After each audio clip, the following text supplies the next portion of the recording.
By day, he was the model student at the police academy, always following the rules, always excelling. But at night, he had his own way of delivering justice, making sure that those who slipped through the cracks of the law paid the price they deserved. The first person he went after was actually his own father. 12 years ago, his father beat his mother to death right in front of him, and only served 3 years in prison. Now, 12 years later, Jack had entered the police academy. One night, he trailed his father, knocked him to the ground with a single punch, and then pummeled his head over and over with his fists. Not long after, Jack saw a news story. 2 thugs had been harassing a mother and child, urinating against their window every day and tormenting them non-stop. That very night, Jack hunted the men down. One by one, he took them out. In just a few minutes of brutal fighting, both of their necks were snapped. The next day, the case made headlines. The mother spoke out publicly, thanking whoever had saved them. When Jack heard his fellow cadets praising the vigilante, he became even more convinced that what he was doing was right. His next target was a plastic surgeon. The doctor had assaulted patients while they were under anesthesia, but was sentenced to just 6 months in prison. That night, Jack smashed through the clinic window with a fire extinguisher. When the doctor tried to fight back, Jack grabbed him by the throat, jammed a syringe full of anesthetic into him, and then stomped hard, shattering his arm.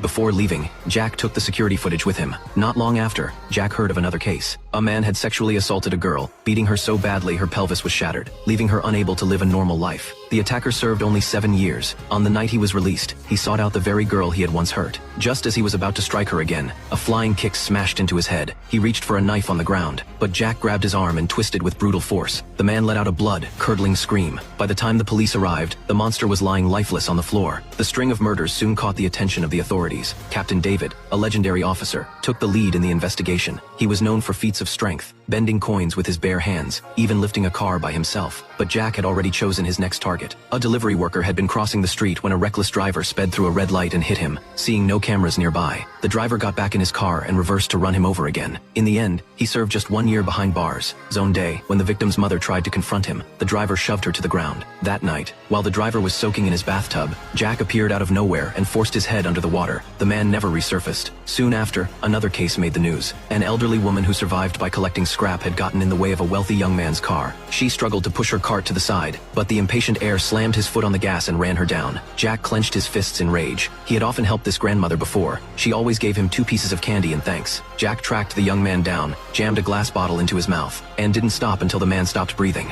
That was the Korean movie Vigilante.